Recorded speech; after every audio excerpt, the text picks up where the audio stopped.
আসসালামু আলাইকুম। আশা করছি মোবাইল রিপেয়ারিং টেকনিশিয়ান ভাইরা ভালো আছেন।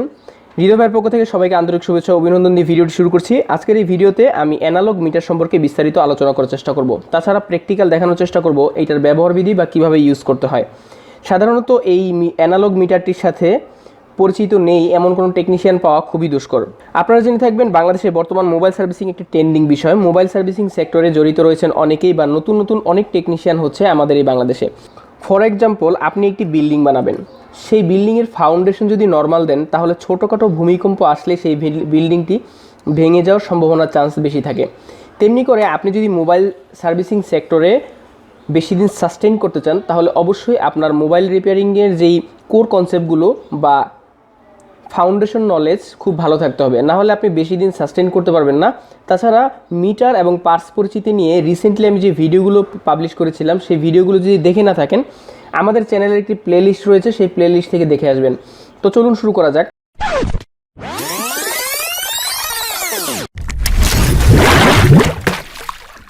মিটারের ক্লাস, আমরা মিটার কিভাবে ব্যবহার করব, ব্যবহার বিধি। আমরা প্রথমেই মিটারের কনফিগারেশন শিখব, আমরা স্টেপ বাই স্টেপ শিখব। হ্যাঁ, আমরা অ্যাডভান্স কোনো কিছু শিখব না এই ভিডিওতে, আমরা বেসিকগুলো শিখব যাতে করে আপনি স্ট্রাকচারার্ড ওয়েতে কাজ শিখেন এবং ভালো কাজ শিখতে পারেন। প্রথমে আমরা মিটার কনফিগারেশন করা শিখব, তারপর আমরা দেন স্টেপ বাই স্টেপ মিটারের মাপগুলো শিখব। এই মিটারের এই দেখতে পাচ্ছেন এটি একটি বার, এটা ঘোরানো যায়, তাই না? এই বারটার এখানে একটা দাগ আছে, কাটা দাগ, আপনারা হয়তো বা খেয়াল করে দেখতে পারবেন। এই যে একটা কাটা, এটা যেদিকে রাখবেন, এটা যেদিকে অ্যালাউ করে রাখবেন ঠিক ওই দিকটার মান এই মিটারে শো করবে। তো আমরা সাধারণত মোবাইল সার্ভিসিং সেক্টরে যারা আছি আমাদের দুই রকমের কাজ মান মাপতে হয়। প্রথমটা হচ্ছে কোনো একটি লাইন, এই লাইনটি পজিটিভ না নেগেটিভ, এটার মান কি এইটা মাপার জন্য একটা সেকশন, এটা হচ্ছে এক্সটেন্ড বা এক্স এরিয়া, আর আরেকটি সেকশন হচ্ছে ডিসিভি। এই দুইটি সেকশন আমাদের প্রয়োজন হয়। আমি আবারও দেখাচ্ছি, এই যে হচ্ছে এক্স এরিয়া, ওহোমসের এরিয়া, আর এটা হচ্ছে, এটাকে বলে ওহোমস, আর এটা হচ্ছে ডিসিভি।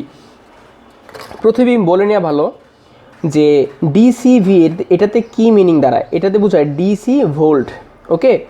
আর এই যে এক্সের এরিয়া এটা হচ্ছে ওহোমসের জায়গা, আর কি হোমস মাপি আমরা। হ্যাঁ, তো আমরা এই দুইটা সেকশনই কাজ আমরা এই ভিডিওতে শেখার চেষ্টা করব। প্রথমে এই সেকশনটা দিয়ে শুরু করা যাক। এই সেকশনটার কি কাজ? এই সেকশনটার কাজ হচ্ছে এই লাইনটা পজিটিভ না নেগেটিভ এই বিষয়টা আপনি ক্লিয়ার করবেন, মানে আইডেন্টিফিকেশন করবেন। এই তিনটার ভিতরে কোনটা পজিটিভ, ব্যাটারি পজিটিভ, কোনটা নেগেটিভ, এই বিষয়টা আইডেন্টিফাই করবেন এটা।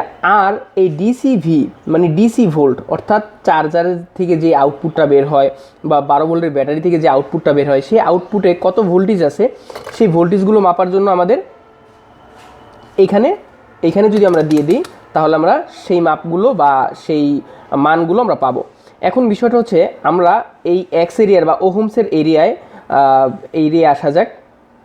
এই এরিয়ায় আসি, প্রথমে এক্সটেনে রাখবেন, আপনার মিটারটা এক্সটেনে রাখবেন। প্রথমে আমরা কনফিগারেশনে আসি, তারপর আমরা এক্সটেনের মাপটা বুঝবো। প্রথমে কনফিগারেশন করতে হবে যেভাবে, সেই বিষয়টা আমি দেখানোর চেষ্টা করব। প্রথমেই আপনার হাতে অবশ্যই লাল এবং কালো এই দুইটা তার আছে। দেখুন এইটা হচ্ছে লাল আর এটা হচ্ছে কালো তার। এখন এই দুইটা তার, লালটা হচ্ছে এই লালটাতে লাল দাগের যে ইটা ফুটা এখানে থাকে, আর কালোর ফুটায় থাকবে। এইভাবে হচ্ছে আপনারা করে নেবেন। এটা যদি উল্টাপাল্টা হয় আপনার মাপও উল্টাপাল্টা আসবে। ক্লিয়ার? এখন আমি সাধারণত কী করব, এই দুইটাকে এক করে ধরবো। আমি দুটো এক করে ধরার পর দেখুন এই কাঁটাটা কোথায় আসছে, একের একটু বেশি। আমি আবার ভালো মতো একের একটু বেশি, আমি চাচ্ছি যে আমি এখানে দুইয়ে রাখবো।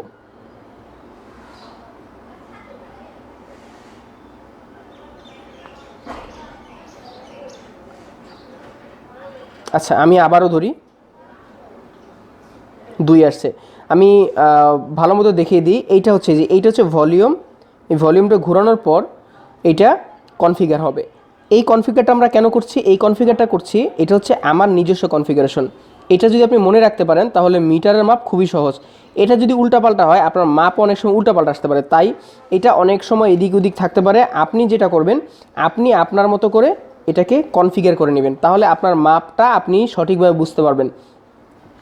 বিষয়টা হচ্ছে যেটা, ধরে নিন এই মোবাইলটা আমি মাপ দিব। ক্লিয়ার? তাহলে কীভাবে মাপ দিব?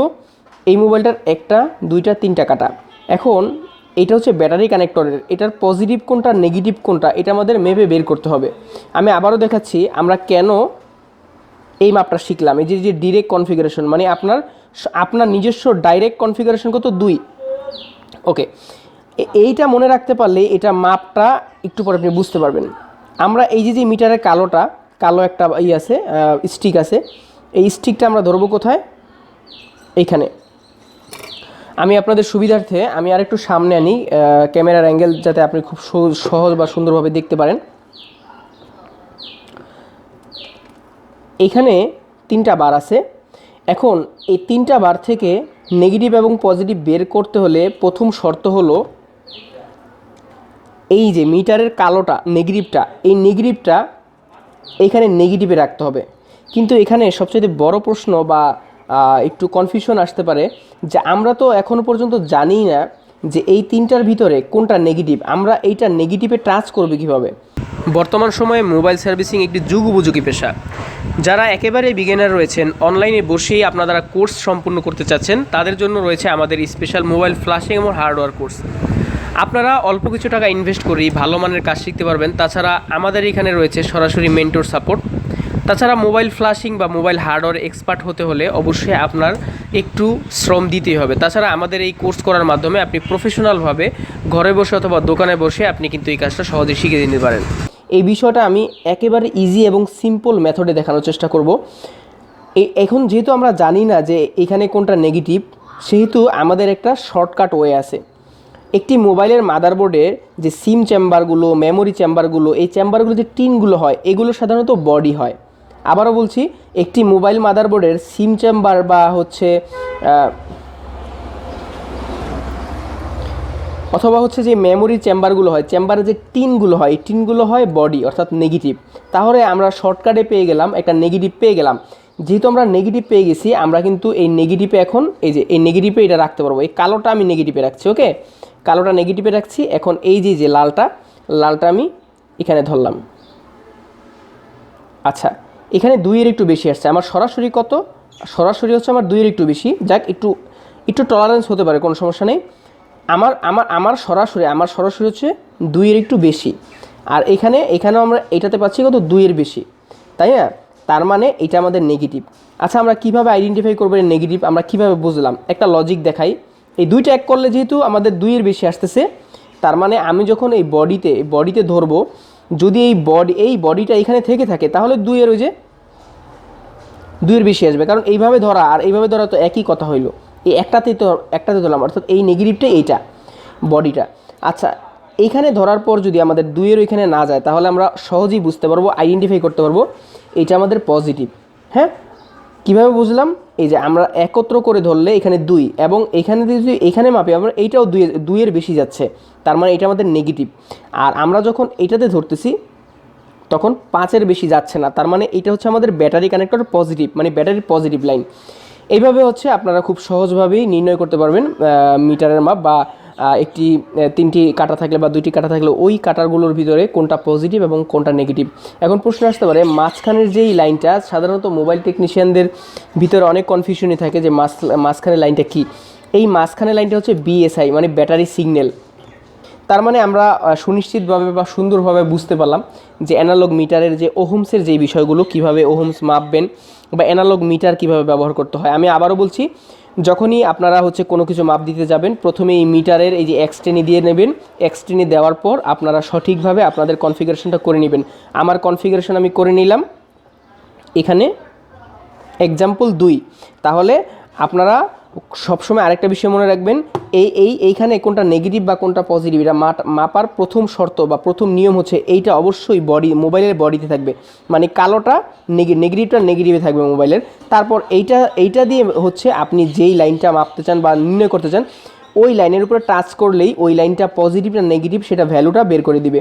এই যে এটার ভ্যালু হচ্ছে নেগেটিভ, কারণ আমাদের ডাইরেক্ট কনফিগারেশন কত? 2-এর একটু বেশি বা 2। হ্যাঁ, সেক্ষেত্রে এটা অবশ্যই নেগেটিভ। আর যেহেতু এটা পজিটিভ, তাই আমাদের ডাইরেক্ট কনফিগারেশনে যাবে না, এর জন্য এটা পজিটিভ। এই হচ্ছে বিষয়বস্তু। তারপর আমি আরও একটি মাদারবোর্ড যদি নিয়ে দেখাই, এই যে হচ্ছে একটি মাদারবোর্ড। এই মাদারবোর্ডটি দিয়ে সাধারণত আমি বোঝানোর চেষ্টা করব সিম্পল ওয়েতে। এই মাদারবোর্ডের দেখুন এই মাদারবোর্ডটি হচ্ছে একটি চায়না মাদারবোর্ড। এটার এই যে সিম চেম্বার, এই যে চার্জিং পোর্ট হচ্ছে একটা বডি। আমি এগুলো কেন দেখাচ্ছি, এই যে যেগুলো কেন দেখাচ্ছি, আমি বলেছিলাম যে আপনারা যখন নেগেটিভটা খুঁজেই না পাবেন তখন এইটা নেগেটিভে রাখবেন কীভাবে, কারণ আপনি জানেন না যে এখানে কোনটা নেগেটিভ। এর জন্য ওই যে সিম চেম্বার, মেমোরি চেম্বারের কথা বলছিলাম, ওই বডিতে ধরবেন। একইভাবে যে কোনো মোবাইল মাদারবোর্ডের মেমোরি চেম্বার বা সিম চেম্বার কিন্তু এই যে এরকমই হয়, হ্যাঁ, এই বডিতে অথবা এরকম খালি জায়গা, এগুলো হচ্ছে বডি। আপনারা সহজেই তাহলে বডি খুঁজে বের করতে পারেন। আর যদি বডি আপনি বের করতে পারেন, এই যে আমি বডিতে ধরলাম, এই তামায় ধরলাম, বডিতে ধরার পর আমি এটা মাপ দিব। এখানে দেখতে পাচ্ছেন 2-এর কাছাকাছি, মানে 2-এর বেশি চলে গেছে, তার মানে এটা আমাদের নিঃসন্দেহে নেগেটিভ। আর এইটা মাপি, হ্যাঁ, এটা হচ্ছে আমাদের 5-এর একটু বেশি, তার মানে এটা হচ্ছে আমাদের পজিটিভ লাইন। আর এটা কি, এটা হচ্ছে বিএসআই লাইন, ব্যাটারি সিগন্যাল। হ্যাঁ, যে কোনো মোবাইল মাদারবোর্ডের মাঝখানেরটা হয় সাধারণত বিএসআই লাইন, আর সাধারণত স্যামসাংয়ের কানেক্টরে বিভিন্ন প্রকার হয়ে থাকে, ওগুলোর বিষয় আলাদা। তারপরও আমি সিম্পল ওয়েতে বা ভালোভাবে বোঝানোর চেষ্টা করলাম। এখন আমরা এই অ্যানালগ মিটারের ডিসিবি 10-এর কাজটা দেখব। ডিসিবি 10-এর কাজটা কি বা কীভাবে হচ্ছে আইডেন্টিফিকেশন করতে হয়। আমি ডিসিবি 10-এ দিব, এই যে 10, এই যে দাগটা আমি টেনে দিব। বন্ধুরা, আমি প্রথমেই বলেছিলাম যে ডিসিভি, এটা হচ্ছে ডিসি ভোল্ট মাপার জন্য, অর্থাৎ ভোল্টেজ মাপার জন্য। আপনি চার্জিং পোর্ট অথবা দেখা গেল যে কোনো কিছুর আউটপুট মাপবেন, কত ভোল্টেজ আছে, সেই ভোল্টেজ মাপার জন্য, নির্ণয় করার জন্য এই ডিসিবি 10, 50, 2.5, 0.5 আমি একটু ক্লিয়ার করে দেওয়ার চেষ্টা করি। আমরা সাধারণত মোবাইলের ব্যাটারি মেপে থাকি, হ্যাঁ, মোবাইলের এই ব্যাটারিটাতে কেমন কি চার্জ আছে আমরা মাপবো। এটা মাপার জন্য যেটা করতে হবে আমাদের, প্রথমত এই ওহোমসে রাখা অবস্থা যেরকম একটা যে মানে মান মাপতে গেলে, এই মান মাপতে গেলে যেরকম এখানে কনফিগার করা লাগে, এই ডিসি ভোল্টের কোনো কনফিগার নাই। এটা জাস্ট কাটাটা সোজাসুজি রাখবেন, এই দাগ কাটাটা, তাহলে যেই সোজাসুজি রাখবেন অত ভোল্ট আপনি মাপতে পারবেন। আমি আর একটু ক্লিয়ার করে দিই। আমরা এই ব্যাটারিটা মাপ দিব। এই ব্যাটারিটা যদি 3 ভোল্ট বা 4 ভোল্টের হয়ে থাকে তাহলে আমরা টেনে দিয়ে, এই টেনে রেখেই মাপতে পারবো। তার কারণ এখানে বোঝানো হচ্ছে যে আমরা যদি এই কাটাটা এই টেনের এই সোজাসুজি রাখি তাহলে 10 ভোল্ট পর্যন্তই মাপতে পারবো। অর্থাৎ আবারও বলছি, এই কাটাটা যদি এখানে রাখি তাহলে 10 ভোল্টের ভিতরে যেই ব্যাটারিগুলো আছে ওগুলো মাপতে পারবো। আমি যদি 12 ভোল্ট মাপতে চাই তাহলে কিন্তু এখানে দিলে হবে না। 12 ভোল্টের ব্যাটারি মাপতে গেলে অবশ্যই 50-এ দিতে হবে, কারণ 50-এর চাইতে 12 ছোটো আর 10-এর চাইতে 4 ছোটো। অর্থাৎ আমরা যদি 4 ভোল্টের বা 8 ভোল্টের ব্যাটারি মাপতে যাই বা 9 ভোল্টের ব্যাটারি মাপতে যাই তাহলে অবশ্যই আমার 10-এ রাখলেই হবে। আর যদি 10 ভোল্ট মাপি তাহলে আমরা 10-এ রাখতে পারবো। যেহেতু আমাদের এই ব্যাটারি 4 ভোল্টের, সো আমরা যেটা করব এখানে, হ্যাঁ, এই ব্যাটারিটা হচ্ছে 3.2 ভোল্ট। আমি কিভাবে বুঝলাম এটা 3.2 ভোল্ট, আমি সবাইকে একটু ক্লিয়ার করে দিই। আমি যখন এইভাবে মাপ দিতেছি তখন কাটাটা কই আসতেছে, এই যে এই মোটা কাটাটার এক দাগ উপরে। হ্যাঁ, আমি দেখাচ্ছি আপনাদের, আবারও দেখাই। আচ্ছা, এখানে মোটা কাটার এক দাগ উপরে বেশি। হ্যাঁ, এখানে কিন্তু ভোল্টেজে সাধারণত টলারেন্স হয় খুব কম, ভোল্টেজে টলারেন্স হয় না। তো সেই ক্ষেত্রে এই যে মোটা দাগগুলো না, এই যে মোটা এই মোটাগুলোকে ধরা হয় 1 ভোল্ট। আমি আবারও বলছি, এখানে কি দেওয়া আছে 0, তার মানে এখান থেকে 0 থেকে শুরু হবে ভোল্টেজটা, তাই না? ভোল্টেজের কাউন্টিংটা 0 থেকে শুরু হবে। তাহলে 0 থেকে যদি শুরু হয় তাহলে এই মোটা দাগে যখন আসবে যে এইটায়, তখন হবে 1 ভোল্ট। মোটা দাগ এইটায় আসলে হবে কত? 2 ভোল্ট। এই মোটা দাগে আসলে হবে 3 ভোল্ট। এই মোটা দাগে আসলে এই যে 4 লেখাই আছে, মানে যেইটা লেখা আছে, মানে এখানে একটার পর একটা লিখে দেয় নাই, তার কারণ বেশি গোজামেল হয়ে যাবে, তাই এই কারণে একটা লেখে নাই, একটা লেখছে, একটা লেখছে, একটা লেখে না, এরকম বিষয়টা। তো 0, 1 ভোল্ট, এখানে 2 লিখে দিছে, তারপর এখানে 3 কিন্তু লেখে নাই, কিন্তু এটা 3 ভোল্ট। তারপর 4, এই যে 5 লেখে নাই, মানে যাতে করে বেশি হিবিজিবি না হয় এই কারণে একটার পর একটা গ্যাপ দেওয়া হয়েছে। এই হচ্ছে অ্যানালগের হচ্ছে বিশেষত্ব। আর তাছাড়া আমি কিভাবে নির্ণয় করলাম যে 3.2 ভোল্ট, এটা আমি বোঝাচ্ছি। 10 পয়েন্টে 1 ভোল্ট হয়। আমি আবারও বলছি, 10 পয়েন্টে 1 ভোল্ট হয়। এখানে যদি পয়েন্ট হিসাব করি তাহলে দেখুন, এই যে আমাদের এখানে কোথায় আসছে, এই 3-র 1 কাটা উপরে দেখুন, এখানে এই মোটা দাগ এবং এই মোটা দাগের মাঝখানে 1, 2, 3, 4 কয়টা চিকুন 4টা কাটা আছে, আমরা দেখতে পারবেন। আমি স্ক্রিনে হচ্ছে ক্যাপচা দিয়ে দেব। এই চিকুন 4টা কাটা মিলে 8 পয়েন্ট হয়। আমি আবার বলছি চিকুন চিকুন 4টা কাটা মিলে 8 পয়েন্ট হয়, অর্থাৎ এক একটা কাটা 2 পয়েন্ট করে। তাহলে দেখুন এই মোটা দাগ থেকে যখন এক ঘর পার হবে তখন কিন্তু অলরেডি অলমোস্ট 2 পয়েন্ট হয়ে গেছে। তারপরের পারটা পার হলে 4, 6, 8, তারপর যখন মোটা কাটায় যাবে তখন তো সেটাকে আমরা 4 মানে 4 ভোল্ট হিসাবেই গণ্য করব। এটা হচ্ছে মূল কনসেপ্ট এটার। আমি আবারও দেখাচ্ছি, এই যে এটা মানে 3.2 ভোল্ট, কারণ মোটা দাগের চাইতেও চিকুন এক দাগ পার মানে এক দাগের উপরে আছে, তার মানে 3.2 ভোল্ট। তার মানে আরেক দাগ গেলে 4, আরেক দাগ গেলে 6, তারপর গেলে 8, তারপর যদি যায় তাহলে তো এই মোটা দাগে চলে আসবে, তাহলে 4 ভোল্ট। এই হচ্ছে মোটামুটি ডিসিবি 10 এর মাপজোপ কাঠি। সো ফ্রেন্ডস, এই ছিল হচ্ছে ভিডিও, আর ভিডিওর সাথেই থাকার জন্য অসংখ্য ধন্যবাদ।